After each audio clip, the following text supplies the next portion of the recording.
আবার চলে আসলাম আমি একটা নতুন রেসিপি নিয়ে। সেটা হলো টক আমের আচার। সেটা হলো কাঁচা আম দিয়ে করব। তোমরা আজকে দেখবে আমি কিভাবে কাঁচা আম দিয়ে ঝাল মিষ্টি ছাড়া ঝাল দিয়ে টক দিয়ে আচারটা বানাবো, যেটা তোমরা প্রতিদিন খেতে পারবে। আম পাড়তে যাচ্ছি, দেখো জল কত এইখানে। তো জলের মধ্যে দিয়ে যাব, আমটা পেরে নিয়ে আসি।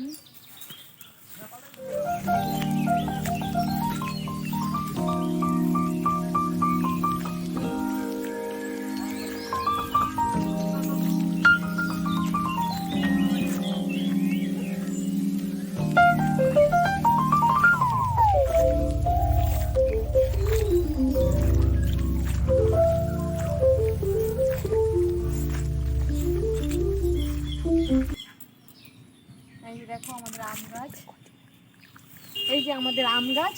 এখন কি করো, দেখো আমি আম পাড়তেছি, তোমরা দেখে নাও। আমাদের ছোট্ট একটা গাছের মধ্যে কীরকম আম আছে। এগুলা কাঁচা মিষ্টি আম। একটু আম গাছটা দেখে নাও, কত জল। এখানে জুকও থাকতে পারে, জুকের ভয়ে এখন কয়েকটা আম নিয়ে চলে যাচ্ছি। আমার দিদি তোমার জলের মধ্যে ঘাস, আবার ঘাসের মধ্যে গরু।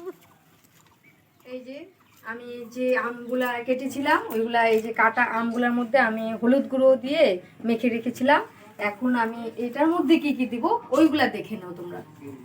এটার মধ্যে সবগুলা হলো গোটাল মশলা। এগুলো কোনোটাতেই তোমার সে গুঁড়ো মশলা নেই। তো এটা সর্বপ্রথম হলো সরিষা, কালো জিরে, মৌরি, ধন্যা, তারপরে এখানে জিরা মিক্সচার আছে অনেকগুলা, তারপরে শুকনো লঙ্কা, তারপরে কাঁচা লঙ্কা, তারপরে তেজপাতা। এখন পরে লাগবে তোমার লবণ, আর অবশ্যই মনে করে কাঁচা সরিষার তেল নিয়ে নিবি, ঠিক আছে?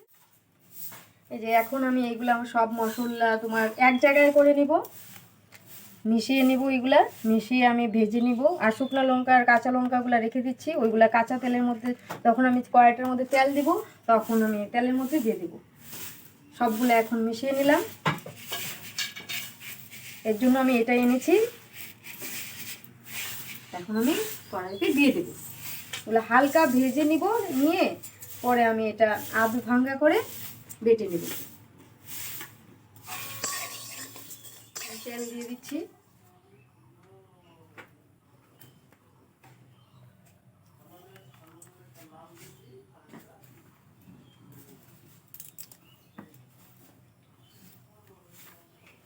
এটার মধ্যে এখন আমি শুকনো লঙ্কা আর এই মশলাটা দিয়ে দেব, যে মশলাটা আমি গুঁড়া করে হয়ে গেছে। সেই মশলাটা ভাজা হয়ে গেল। এখন আমি এটার মধ্যে আম দিয়ে দেবো, আঁচটা কমিয়ে নেব। আর এখানে কাঁচা লঙ্কাটা আছে,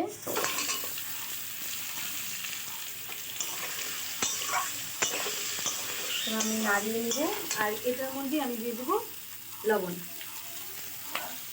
লবণ টবণ দিয়ে এটা অল্প নাড়তে হবে। আমরা একটু মাখিয়ে নেব ভালো করে। দেখতে থাকো। আমি এর আচার হয়ে গেছে। এখন এটা ঠান্ডা করে নিব। হয়ে গেল। এখন আমি কাচের বয়মে ঢুকিয়ে নেব। এরকম কাচের বয়ম নেবে, এটার মধ্যে আচার রেখে দিবে। আর রোদের মধ্যে রেখে দিয়ে তেল দিয়ে দিবে, প্রতিদিন সরিষার তেল দিয়ে দিয়ে রোদে দিয়ে দেবে। আর আমের আচার হয়ে গেছে। আমের আচার কীভাবে করতে হয় দেখলে ভিডিওটা যদি পছন্দ হয় তাহলে লাইক, শেয়ার এবং সাবস্ক্রাইব করে দিবে যারা যারা নতুন নতুন ভিডিওটা দেখছো। আর এবং এইভাবে আচার করে টেস্ট করে দেখবে কীরকম লাগছে।